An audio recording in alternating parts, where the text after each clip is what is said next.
ressourcerie, c'est une initiative citoyenne, c'est-à-dire que c'est un groupe de personnes qui s'est rendu compte d'un nombre important de gaspillage d'objets qui étaient encore utilisables et qui finissaient en déchetterie. Et donc le projet, c'était de trouver une seconde vie à tous ces objets et de monter un peu un modèle, une structure pour favoriser le réemploi. Le réemploi, ça commence déjà par la collecte, si je puis dire, c'est-à-dire que les objets, on nous les donne. Il faut savoir qu'on n'achète pas, on n'a pas de fournisseur, c'est des usagers, donc des particuliers qui viennent nous déposer les objets soit en déchetterie, soit au comptoir de dons ici à la ressourcerie. Donc après, ces objets sont valorisés par notre équipe, donc on appelle ça des agents valoristes.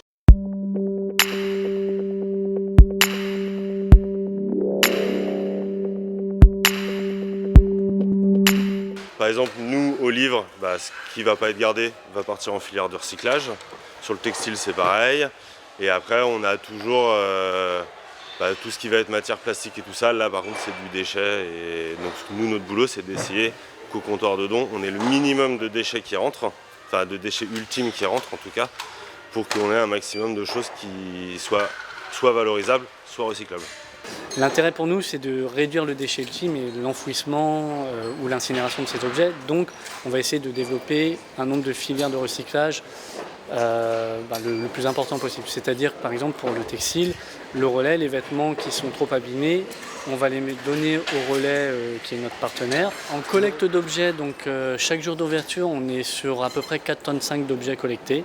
Donc quelles que soient les familles. Il y a parfois des grands moments de déménagement où pendant les fermetures ou au retour des vacances, on voit qu'on peut culminer à 9 tonnes dans la journée d'objets, donc on est plutôt satisfait. Ça prouve qu'il y a vraiment une dynamique éco-responsable, que les gens nous connaissent, viennent nous déposer à la ressourcerie, nous trouvent aussi en déchetterie.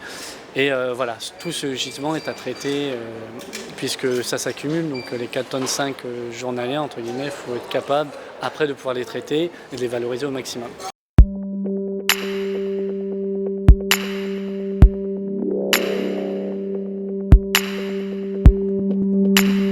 Nous, ici, on essaie de dépoussiérer un peu l'image du réemploi parce que beaucoup de gens, parfois, c'est des a priori sur le réemploi, va fouiller partout, c'est un peu le bazar. Nous, c'est plutôt un bazar organisé avec des beaux rayons et des produits mis en valeur et une offre assez variée, une offre d'entrée de gamme, de milieu de gamme et voire haut de gamme pour certains produits. Il faut savoir que les objectifs fondamentaux de la ressourcerie, c'est à la fois de réduire les déchets sur le territoire, mais c'est aussi de créer de l'emploi pérenne sur le territoire nantais.